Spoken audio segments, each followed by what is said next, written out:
Hi, Nick. This is for you, bud. I'm gonna try to run you through this real quick. You're gonna need a couple bowls. One, it doesn't matter what size they are. You gotta get some instant yeast. You can use active dry, but this is what I use. So, bread flour. It doesn't matter if it's King Arthur, but you see this protein. That's what we were talking about, Nick. The higher the protein, the better it's gonna be. So, any kind of bread flour. And I would recommend a scale and a thermometer. You don't really have to. You can go by the measurements, but it just makes things way more accurate and way easier to work with. All right, I'll see you in the next step, buddy.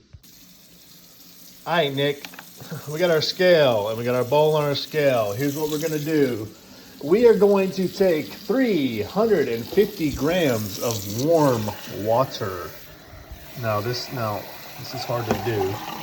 So here's what I do. When I'm doing it this way, you want your water to be between 80 and like 85 degrees roughly. And the reason that is that's like the best temperature for the yeast to thrive. Sorry, I'm not even recording. So here we go. We're looking at 88. That should be fun. So we're gonna go over here. We got our scale. Oh my gosh. Sorry, Nick, I don't record this stuff. We got our scale and we're just gonna pour it in till we get to 350. A young 350. And this is why the scale makes it way more easier, just because it's accurate. 350. There we go. Now, what I usually do in this recipe, I add in the salt right now, and it helps you dissolve the salt. So we're gonna do 15 grams of this shit. And this is all based on numbers and math, and I'm not really paying attention. I don't really know all that. So we're just gonna do salt in here. Can you see that down there? And I use kosher salts because that's all I have. But I mean, the finer regular sea salt, will dissolve a little easier. I ran out of salt. Be back, Nick. All right, Nick, we're back. We got 15 grams of salt. I actually redid this, but don't tell anybody. So now you're just gonna stir this in. It doesn't have to be like completely dissolved, but the idea is you just want this salty fucking water. And a lot of people say, the yeast and salt don't like to work well with each other. The salt can kill the yeast, and that is probably definitely true, but I think that's more geared over like a long period of time. And so since we're not going to have the salt and yeast sitting together very long, I think we'll be fine. Oh, all right. All right, now, Nick, the yeast is the only thing I don't really use a scale for just because it's a minimal amount and it's tough. But you want to use a 1/4 teaspoon, and I have 1/8 of a teaspoon, so I'm just going to use 2 of these. A little solid little spoon. Let's get another one in there. We get 2. There we go. And we're going to mix this in. You don't have to. You can let it sit. And a lot of people say let your yeast sit to see if it blooms, to see if it's active. Well, I ain't usually got time for that. But I'm going to let this sit here for a second. And then all that's left is to throw in the flour. And I'm going to see you there in a second, baby. All right, Nick. So now we got this salty, yeasty water concoction. And you might be saying to yourself, okay, cool. Well, maybe you're not really saying anything. All right. Sorry, man. I'm new to this. I'm not really a guy who does this kind of stuff. All right, I'm going to try this one-handed. So what we're looking for here is we did 350 grams of the water. So we're looking for 500 grams of bread flour. So you don't have to like sift it or anything. You're just going in. Oh, and we're getting there. And flour, if you throw in a little too much, you can easily spoon some off the top. So it's not like that big a deal. And it doesn't have to be perfect. But we're looking at like 501, 502. We'll call it there. All right, Nick, let me try to zoom out. This is way easier. All right, so I just poured my flour in. You see that? Get you a nice clean hand. I didn't really wash my hands. So here's the fun part. Sorry, and this is where it's going to take just you just getting more comfortable with dough. You can use a spoon for this, but really the technique we're going to implement really uses a hand. And I need to film this a better way because I need to use 2 hands. Okay, this is kind of sketchy, but it might work. Okay, so you're really the idea of this is you're hydrating all of the flour. That's the main idea. And your fingers are gonna be sticky. You can see it's sticking to my hands. So the idea is you just go around, you don't have to get like everything off the sides, just go and get it all. See there's stuff at the bottom there that's a little loose, so we're just gonna go through, try to get it all. Trying to get, and if you need to add a little more water, you can if you feel like you're not able to get all that stuff, but it should eventually just kind of come off. All right, so here's where the technique comes in. So the idea of what we're doing right now, we're just trying to hydrate everything to get it mixed a little bit so it's easier later. So you get your 2 fingers like this, and you want to do a pinch. You just pinch, pinch, pinch, pinch. And the more you do this, you can flip it if you want. It'll eventually stop sticking to your hands the longer you do it.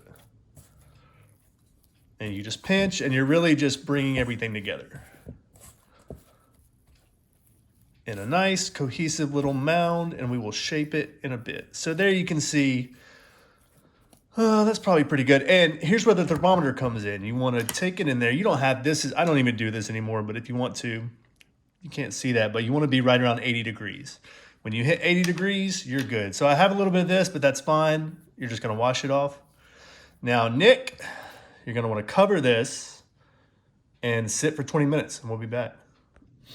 Hi, Nick. Sorry, this is the angle. Listen, I'm not professional. This is the best I can do.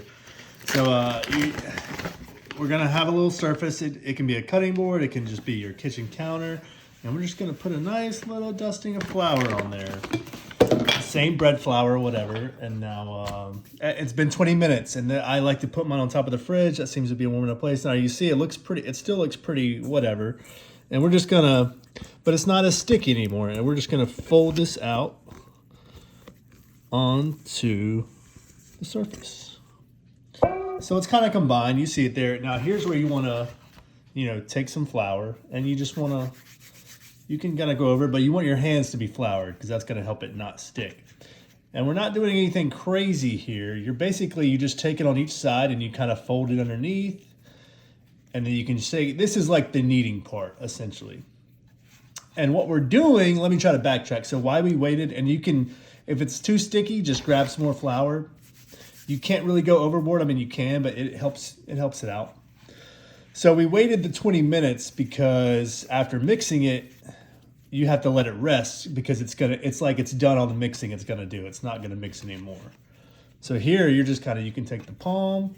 So we waited 20 minutes, and now it's ready to be mixed, which is what we're doing. And it's kneading, so what we're doing right now is just building strength into the dough. I'm getting more flour. And as you'll see, it'll start getting smoother and smoother. Like you can see it's kind of changing texture, and it's still gonna be a little sticky, but that's part of the just getting used to it, becoming not scared of it, because everyone's scared of a little stickiness, you know what I mean? So you're just gonna be kneading it. I can't really give you a time frame. It's kind of just like, and this board is very sticky, so that's more my fault, but if you lose a little piece here and there, it's fine. So you're just kind of going. You can see it's still kind of sticking, but some people, they have a slap and fold method, which I don't really know what it is. You can just kind of get your own unique technique if you want. And Nick, if this is hard to follow, listen, I'm sorry. You can ask me any questions you want. Still a little sticky. And here we go. We just do this for a little bit. A little more flour.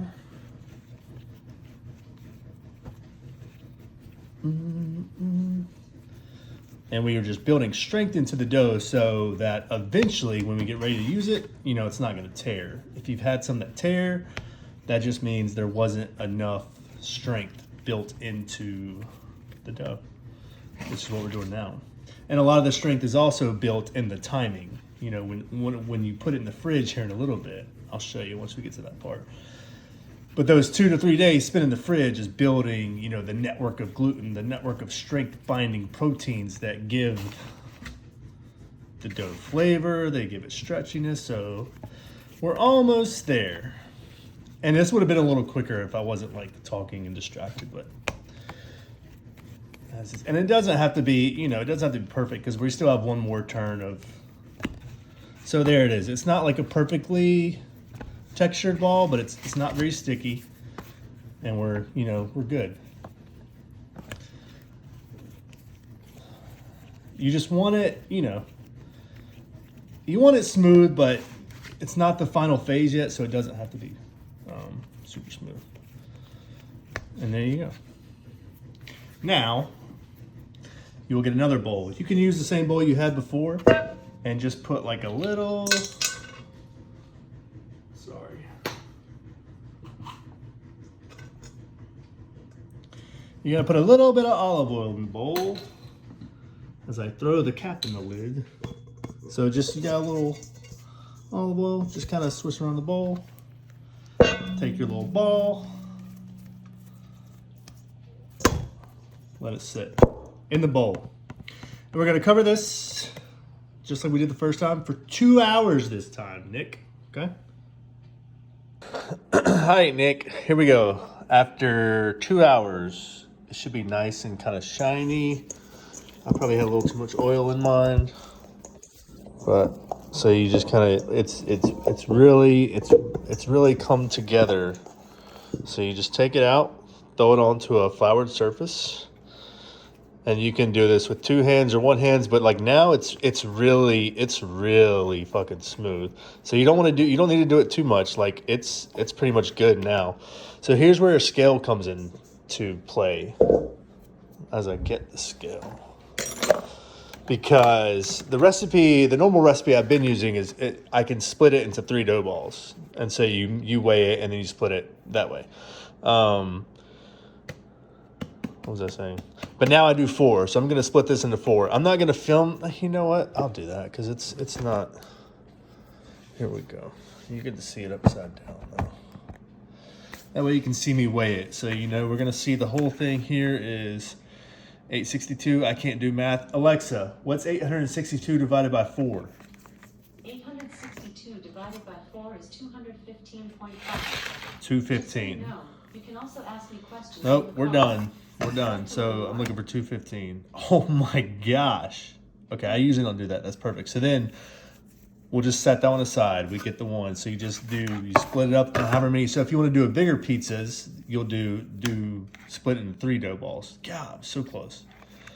But since my pizza oven is smaller, I can only fit a certain size. So this actually works out better for me because it's going to get bigger the longer it is in the fridge. So there's ball number 2. You'll get dirt and stuff. You know, no one knows. No one knows. That one's a lot. So yeah, just splitting these up. 226. And at this point, like it's pretty easy to use. Like it's already done the job it's done the hard part. The hard part's over, Nick. So now it should be pretty. You can use a little bit of flour because it's going to be sticky, but it's not going to be the sticky that's going to stick to your hands per se.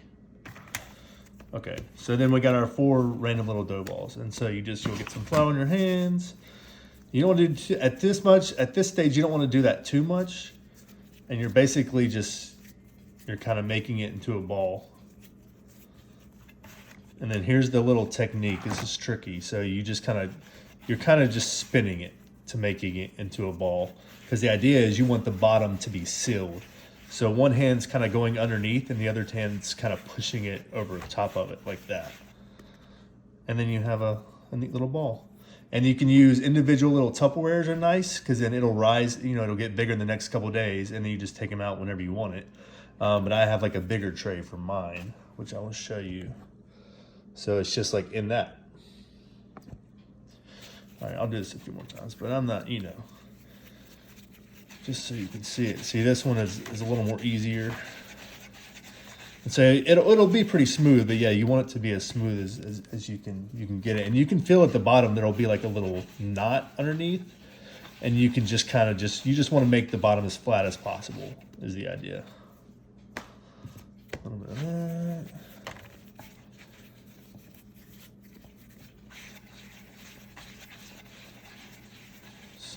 And you might get some air bubbles. You can just little pop those because you don't want those to be there because that'll just make it gassier when it's done. And the last one here. And there you go, man. You got sponsored by Kashi. You know what I mean? Feel free to share with your friends or Tracy. She might be interested. And you know, I'll do a video because I'm not going to use these for a couple of days. But you know, I'll add another video of like when you're going to get it out. But it's pretty. All you have to do is make sure you have enough flour, and just kind of, you know, put flour on the dough ball, take it out, put flour on the surface, then just use it and then spread it out. And if it's coming right from the fridge, you'll want to let it to get the room temp like 20-30 minutes because if it's still cold, it's going to be hard to stretch. So you take it out 30 minutes before you want to make your pizza, preheat your oven, whatever you got to do if you got a pizza stone, and then as it's, you know, coming to temp, by that time your pizza will be, or your oven will be good to go. And yeah, there you go. And it'll be easily stretchable. Get you a pizza peel too. All right, man. Hope this is like not confusing or whatever.